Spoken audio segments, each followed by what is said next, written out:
14 నిమిషాలు కట్ చేశాక డెఫినెట్లీ అంటే ఆ అనుభూతిని అంటే ఆ ఎక్స్పీరియన్స్ పెంచడం డెఫినెట్లీ ఎక్స్పీరియన్స్ అయితే పెరిగింది అంటే ఆ సినిమాటిక్ ఎక్స్పీరియన్స్ ఏదైతే ఫస్ట్ హాఫ్లో కొంచెం బోర్ ఫీల్ అయ్యామో అన్నవాళ్ళు ఇప్పుడు అనట్లేదు బోర్ అనే ఫస్ట్ హాఫ్ బోరింగ్గా ఉంది సెకండ్ హాఫ్ బ్రిలియంట్గా ఉంది ఫస్ట్ హాఫ్ బోరింగ్గా ఉంది అనే వర్డ్స్ మాత్రం రావట్లేదు సో ఆ విషయంలో అదేం లేదు బేసిక్గా డైరెక్టర్ గారు టూ మెనీ స్వీట్స్ ఇచ్చారు ఎక్కువ సీట్లు తింటే కాస్త వెగట్గా అనిపిస్తుంటుంది కదా సో అంతకు తప్ప వేరే దాంట్లో he gave us too many sweets అంటే ఏ స్వీట్ కట్ చేయాలో తెలియలా నిజంగా ఎడిట్ టేబుల్ పైన అన్నది బట్ ఆలోచించకుండా మాత్రం ఉండవండి కోట్లు కోట్లు ఖర్చు పెట్టినప్పుడు ఆ, అది స్క్రీన్ ప్లే మీద ఫోకస్ చేయలేదు కథ మీద ఫోకస్ చేయలేదు అనేది రబ్బిష్ అనమాట డెఫినెట్లీ వి ఫోకస్ ఎవ్రీ క్షణం ఏదో నిద్రాహారాలు మానే సినిమా గురించి ఆలోచిస్తాం సమాజానికి అంటే మన బంధువులు దగ్గరి బంధువులను కూడా ఆ రిలేషన్షిప్స్ కూడా వదులుకొని 24 అవర్స్ సినిమా మీదనే పనిచేస్తాం సో సినిమా మేకర్ అనేవాడు ఆ, ఆలోచించకుండా మాత్రం సో ఆలోచన పరిధులు డిఫరెంట్గా ఉంటాయి ఒక్కొక్క ఫిలిం మేకర్ ఒక్కొక్క పరిధిలో ఆలోచిస్తూ ఉంటారు సో ఆ పరిధిలో చిన్న చిన్న డిఫరెన్సెస్ ఉండొచ్చు అంత తప్ప ఆలోచించకుండా మాత్రం సినిమా తీయడండి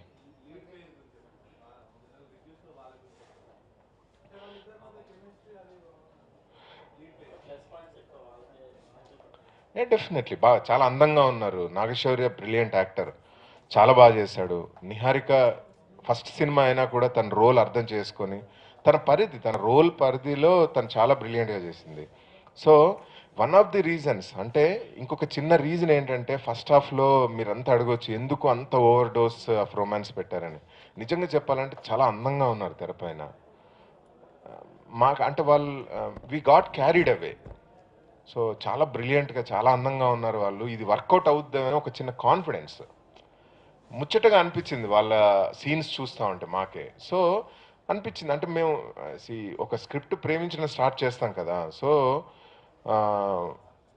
మేబీ అంటే మీరు పెరిఫరీలో బౌండరీలో ఉండి చూస్తున్నారు కాబట్టి కరెక్ట్ జడ్జిమెంట్ ఉండొచ్చు అంటే ఓవర్ డోస్ అయింది అని చెప్పేసి కానీ చాలా అందంగా ఉన్నాయి సీన్లు అందంగా ఉన్నాయి పేరు అందంగా ఉంది సో అవన్నీ పేర్చి చూసినప్పుడు నిజంగా పేర్చి చూడడానికి టైం కూడా దొరకలేదు అంత లాస్ట్ మినిట్ వరకు పోరాడాం రీజన్ ఏంటంటే 24th రిలీజ్ అయితే 21st వరకు ఫస్ట్ కాపీ కోసం పోరాడాం అటు అమెరికాకు పంపించాలి సో డైరెక్టర్ గారికి నాకు ఫైనల్ ప్రోడక్ట్ చూసి అంటే ఏం అంటే ఫైనల్ మిక్సింగ్ అయిపోయి ఫైనల్ ప్రోడక్ట్ వచ్చిన తర్వాత థియేటర్లో వేసుకొని చూసేంత టైం దొరకలేదు నిజంగా ఇంకొక హానెస్ట్గా చెప్పాలంటే ఈ రోజు వరకు చూడలేకపోయాం ఫైనల్ ప్రోడక్ట్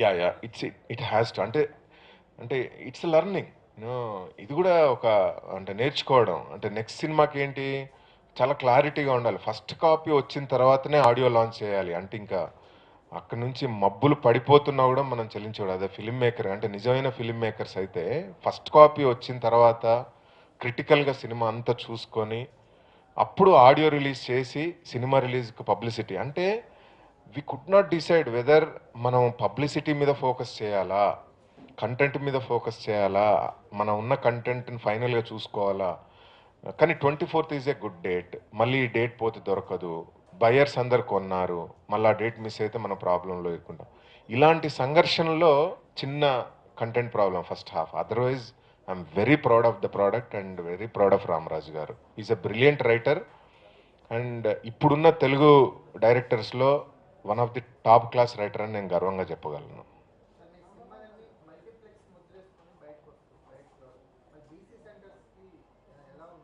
యాక్చువల్లీ ఏంటంటే నిజంగా చెప్పాలంటే ఇప్పుడు మన అంటే నేను చేసే cinema range it's a medium budget to small budget నిజంగా నేను if I can క్యాటర్ to A centre అంటే 150 రూపాయల సెంటర్ రోడ్కి క్యాటర్ చేయగలిగితే నా డబ్బు నాకు వస్తుందండి సో నేను ఎప్పుడైతే సి సెంటర్కి ఆలోచిస్తానో నా కథలో నేను యూనో డీవియేషన్స్ తీసుకోవడం స్టార్ట్ చేయాలి ఓపెనింగ్ ఒక ఇంట్రడక్షన్ సాంగ్ పెట్టాలి ఇప్పుడు సి సెంటర్ రోడ్కి సెకండ్ హాఫ్లో 30th మినిట్లో ఒక పబ్ సాంగ్ పెట్టాలి లేకపోతే మాస్ సాంగ్ పెట్టాలి ఫస్ట్ హాఫ్లో 30th మినిట్లో ఒకటి ఏదో ఒక ఫైట్ పెట్టాలి ఎంగేజ్ చేయడానికి ఇలాంటి డీవియేషన్స్ తీసుకోవాల్సి వస్తుంది ఇఫ్ యు సీ ఒక మనసు there are no deviations in the story అండి ఏదైతే బ్యాక్ డ్రాప్ ఏదైతే లవ్ స్టోరీ అనుకున్నామో అదే పాయింట్ ఆఫ్ వ్యూలో చేసాము అయితే ఒక చిన్న పాయింట్ ఏంటంటే ఏదన్నా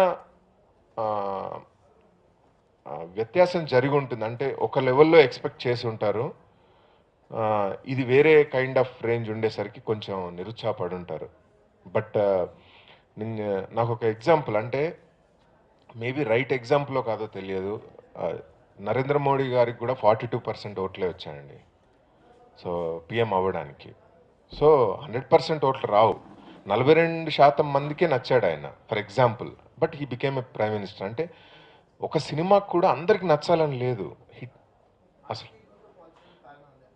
ఎగ్జాక్ట్లీ. ఐ మీన్ ఆషికి 2 కూడా మనకి ఫస్ట్ డే చూసినప్పుడు అసలు there were no collections actually. And 1.5 రేటింగ్లు, 1 రేటింగ్లు దుమ్ము దులిపేశాయి అక్కడ Hindi media. But somehow they got connected to the emotions of the movie and it became 100 crores. And also Aashiqui 2 క్లైమాక్స్కి మన క్లైమాక్స్కి కాస్త సిమిలారిటీస్ ఉంటాయి. అక్కడేమో హీరో, ఇక్కడేమో హీరోయిన్, ఎమోషన్స్ వేరు.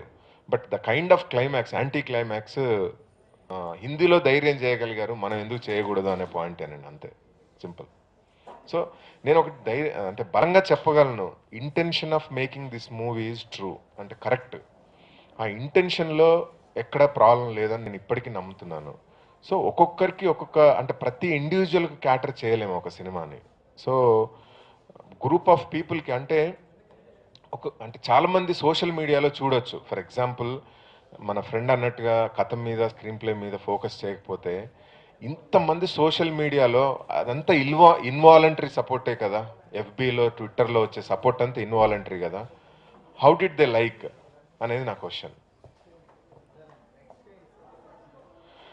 నెక్స్ట్ అంటే నాకు ఒక 2-3 ప్రాజెక్ట్స్ ఉన్నాయి దాంట్లో. బట్ రామరాజు గారితో మాత్రం next movie I'm going to make అండి. It's going to be another love story. And దాని వివరాలు వెరీ సూన్ చెప్తాను. హీ హెస్ నరేటెడ్ మీ, చాలా రోజుల క్రితం నరేట్ చేశాడు. బట్ మనం ఆ రోజు ఫస్ట్ మార్నింగ్ షో అయిన తర్వాత we took A decision to do another movie అండి. నా డైరెక్షన్లో ఈ ఇయర్ ఎండ్ ఉంటుందండి. అంటే నిజంగా చెప్పాలంటే బ్యాక్ బెంచ్ స్టూడెంట్ తర్వాత కాస్త నిరుత్సాహపడ్డాను. సో నన్ను ఎగ్జైట్ చేసే కథ కోసం కొన్ని రోజులు వెయిట్ చేశా. ఈ లోపల యాజ్ అ ఫిల్మ్ మేకర్గా నేను మంచి కథలు లేకపోతే మంచి డైరెక్టర్లు వస్తే ప్రొడ్యూస్ చేద్దాం అనుకున్నాను. I been doing that. నన్ను ఎగ్జైట్ చేసే 2 స్టోరీ పాయింట్లు ఇప్పుడు వచ్చాయి. అంటే మధ్యలో విక్కీ డోనర్ రీమేక్ చేద్దాం అనుకున్నాను, కానీ కొంచెం ట్రావెల్ చేసిన తర్వాత భయం వేసింది. అంటే రీమేక్ చేస్తే, అంటే స్ట్రైట్ సినిమా తీస్తేనే చిన్న చిన్న తప్పులు చేస్తేనే కాన్షియస్గా మనోళ్ళు అంటే తుపాకీ పెడుతున్నారు. నేను ఇప్పుడు రీమేక్ చేసిన తర్వాత సీన్కు తుపాకీ పెడతారేమో అని ఒక చిన్న భయం పడిందా, అంటే భయం వచ్చింది నిజం కూడా. So I could not enjoy the travel with Vicky donor subject. So I thought okay, let's stop this. So ఆ తర్వాత క్రికెట్ బెట్టింగ్ మీద శ్రీశాంత్తో చేద్దాం అనుకున్నాను. బట్ క్లైమాక్స్ విషయంలో శ్రీశాంత్ అండ్ నేను ఏకీభవించలేకపోయాం. I wanted a realistic climax and he wanted a cinematic climax. So అది అక్కడ ఇదైపోయింది. సో ఇప్పుడు ఒక 2 నన్ను ఎగ్జైట్ చేసిన సబ్జెక్టుల మీద వర్క్ చేస్తూ ఉన్నాను. సో కంగారు లేదనిపించింది అనమాట. అంటే మనల్ని సినిమా డైరెక్ట్ చెయ్యి అని ఎవరు తరమట్లేదు. నేను డైరెక్ట్ చేయకపోతే అయ్యో బాబోయ్ సినిమాలు మిస్ అయ్యానని ఫీల్ అయ్యే వాళ్ళు కూడా లేరు. కాబట్టి నన్ను కరెక్ట్గా ఎగ్జైట్ చేసే సినిమా, నేను హ్యాపీగా ఉండగలగాలి, నేను హ్యాపీగా డైరెక్ట్ చేయగలిగా అలాంటి సబ్జెక్ట్ కోసం వర్క్ చేస్తున్నాను. ఐ మీన్ ఐ థింక్ ఈ ఇయర్లో ఉండాలి. It's almost 3 years I didn't direct. నాకు కూడా ఉంది, అంటే తొందరలో మళ్ళీ నేను డైరెక్ట్ చేయాలని చెప్పి. Thank you friends for all the support dears.